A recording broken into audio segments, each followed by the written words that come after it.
This is Cutting Down the Net, Saturday, February 10th. It's a jam-packed schedule the day before the Super Bowl. It is college basketball's day. We're sitting at 53.1% for the year. I want to point out any play I make is on Betstamp. And then the spreadsheet that you see in the description of this video that I go through, that's always updated, so you can favorite the link, but I do post when it's updated on Twitter if you're interested. So let's get to what I am looking at here. This was a big schedule to kind of sift through and trying to be careful. But I got some news and notes here as to what I like. And I played a bunch tonight. DraftKings had some stale lines, and given the amount of time I spent on DraftKings close to the Super Bowl, it was like, might as well just hit these. They seem like they're off market on quite a few. First one being Troy -5. I think that settles around 6. That's kind of where Circa is right now. That's where a couple other books are. So my concerns here is this does feel like a buy high on Troy, but their metrics don't really have any outliers. So let me explain what I mean by that real quick. Let's go to Troy's page and slide on over.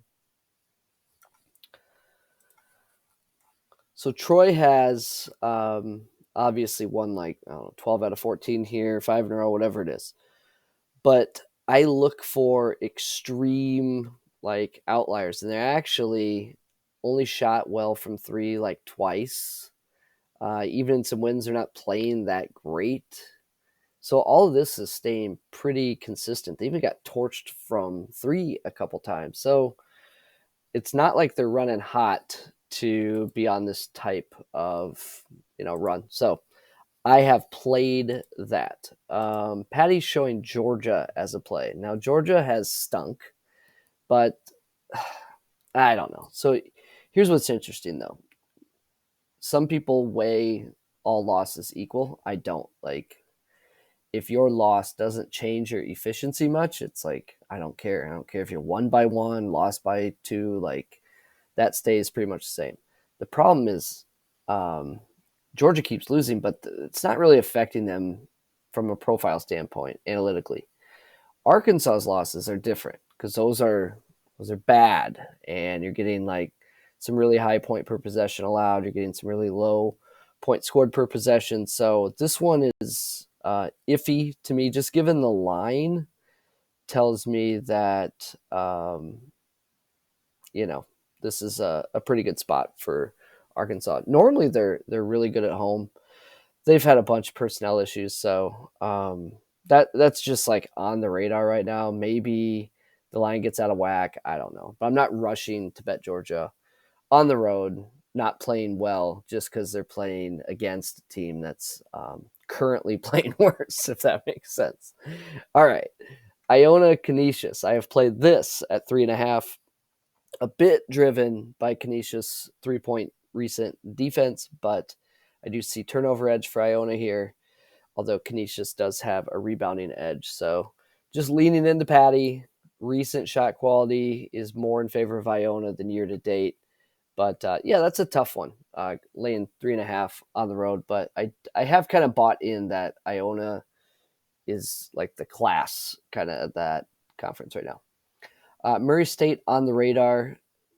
Evansville's 14-9. Murray's 8-15. Murray's favored by 7.5 points. This is why I do what I do, because the records don't matter. But people see that, and you like to think that line comes down a little bit. Their shot quality win-loss is flipped. So what I mean by that is Evansville is 14-9. Their shot quality record is 9-13 or something like that. And then Murray's flipped. They're 8-15, but their shot quality record's whatever that comes out to be, 13-10, 14-9, something like that. So I'm interested in that. I'm just curious if that comes down just a little bit. Would be nice. Hofstra, North Carolina A&T. So Glasper has missed the last 4 games. Let's pull up North Carolina A&T. Are you ready to grind college basketball when you look at the North Carolina A&T, recent play, 7-17 on the year, sitting at Torvik's 335. So this guy, Landon Glasper, has missed the last 4 games. Click on his name and kind of see that. So I'm awaiting his status. You can kind of see his points scored here, his usage. Certainly a key. So you would ask yourself, well, how have they done in the 4 games he missed? Oh, I'm glad you asked. Thanks for the segue. Let's pull up their last 4 games where they have had arguably their worst efficiencies of the year all right in a row. Shocker, huh? So if Glasper plays, I'm in, but I don't know that yet, and I have no interest if he's not going to play. That could, it's obviously affecting their offense, and it wouldn't be good. So, given that the line is up a little, it almost seems like he's not. But what's the best way to explain this? I'd rather play it at plus 9.5 with him than plus 12 and a half without him, if that makes sense. So I am waiting. St. Mary's Portland. So I mean, whatever. You're going to lay 17 and a half with a team that doesn't push the ball at all. But yeah, here's the story. Portland has played 6 top 100 teams. So just top 100 from a sorting perspective. They've lost by 25, 28, 22, 33, 27, 32.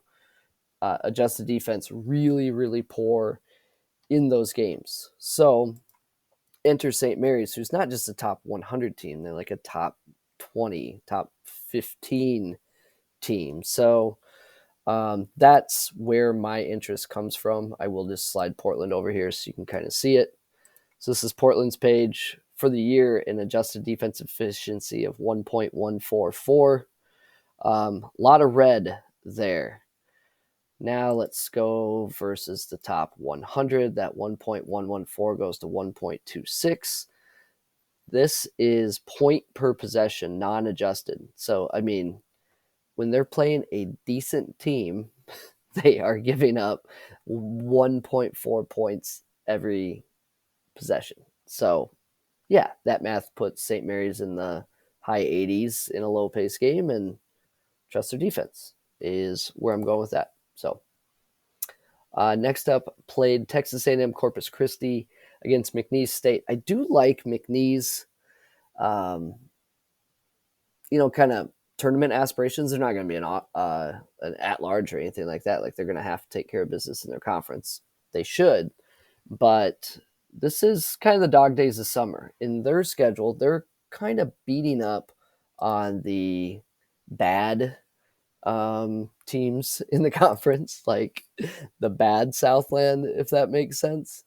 But the better Southland teams, they seem to be struggling with a bit more. So a bit narrative-y.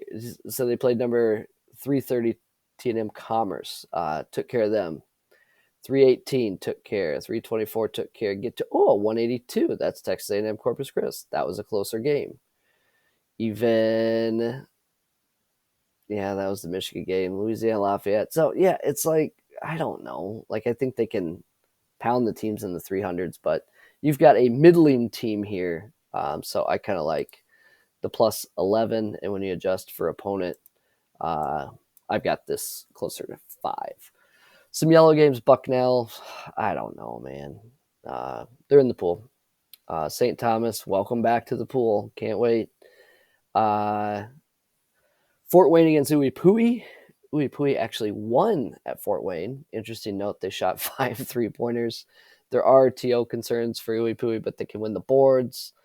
They didn't have to win the boards in the first meeting. They just didn't miss anything. So, yeah, a little concerning here, but in the pool. Never know. Number could grow. I've lost, I think, every Valpo bet this year. You can check on it, but all these data say like 1 possession game. I'm getting more than 2 possessions. Belmont has stunk on the road, so I played Valpo.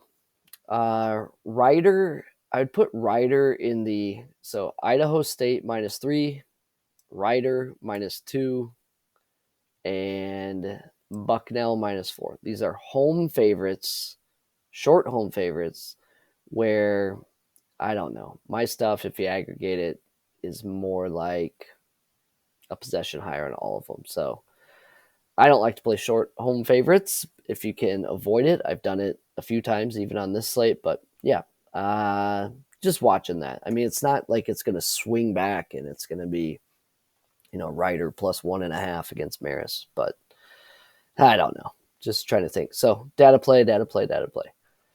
Sacred Heart LAU shows as yellow. Sacred Heart won by 44 in the first meeting, so a little hard to convince yourself to, just take a 6.5-point dog win. They lost by 44 in the first game. CMU lost money on them this year too. +4.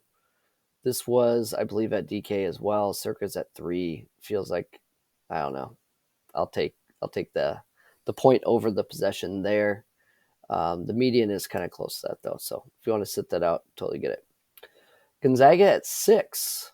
So Circa's at 6. So I'm monitoring. Sometimes these other books kind of fly past Circa, and maybe we can get 6.5 there. But interested in the Gonzaga side there. Totally get, I get it. You're going to Rupp. It's kind of a buy low spot for Kentucky, but that's getting a lot out of control. That's above market quite a bit. UCF shown as Paddy play, but I don't like their road splits. And yeah, that's kind of where I'm at on that. Lindenwood, yeah, look, man, Tennessee Tech offense is better, and they just have this one big defensive outlier that's kind of driving that number. So that one's not really in the pool. Cal Baptist, technically, I'd prefer if they're laying 4 or less. Utah Tech actually beat Cal Baptist in the first go-around. They dominated them at the rim. So, yeah, that's not something that excites you. Cal State Bakersfield can't shoot, and this matchup indicates that Fullerton will get to the line. And guess what? In the first meeting, Fullerton won by 18. They shot 32 free throws compared to 17 for Bakersfield. Yeah, not ideal. I did play Davidson here. It's a little thin, but I don't know. Seems like a good spot. I do think Mason's ceiling's a little higher, but Davidson's been pretty consistent. So really for me, that's a shot quality play more than anything.